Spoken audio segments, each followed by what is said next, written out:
Good morning, it's Mr. Norm again. It's another time that we can share together in off-site learning by reading another story. This story is called There's No Such Thing as a Dragon by Jack Kent.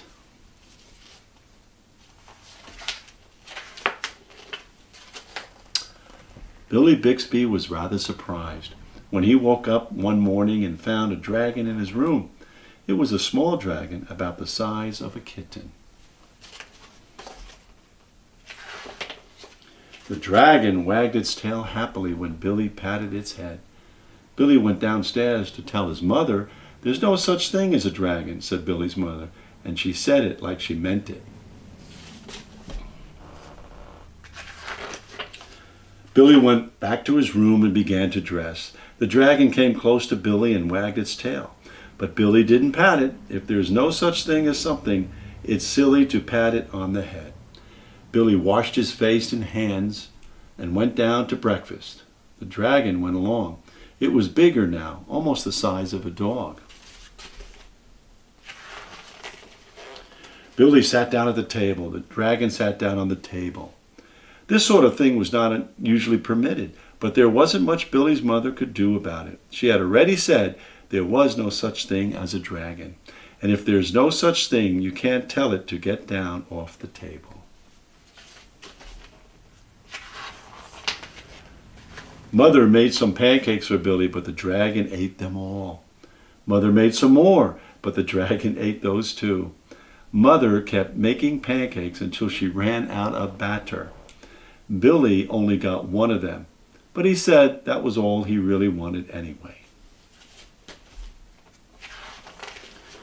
Billy went upstairs to brush his teeth. Mother started clearing the table.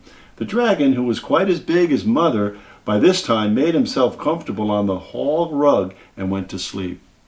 By the time Billy came downstairs, the dragon had grown so much he filled the hall. Billy had to go around by way of the living room to get to where his mother was. "I didn't know dragons grew so fast," said Billy. "There's no such thing as a dragon," said Mother firmly.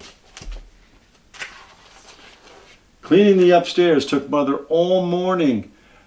What with the dragon in the way and having to climb in and out of windows to get from room to room. By noon, the dragon filled the house. Its head hung out the front door. Its tail hung out the back door, and there wasn't a room in the house that didn't have some part of the dragon in it. When the dragon awoke from his nap, he was hungry. A bakery truck went by. The smell of fresh bread was more than the dragon could resist. The dragon ran down the street after the bakery truck. The house went along, of course, like the shell on a snail. The mailman was just coming up the path with some mail for the Bixbys when their house rushed past him and headed down the street. He chased the Bixby's house for a few blocks, but he couldn't catch it. When Mr. Bixby came home for lunch, the first thing he noticed was that the house was gone. Luckily, one of the neighbors was able to tell him which way it went. Mr. Bixby got in his car and went looking for the house.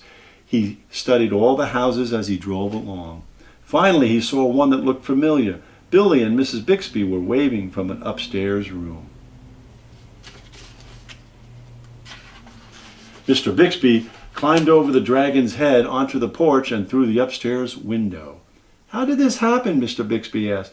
"It was the dragon," said Billy. "There's no such thing," Mother started to say.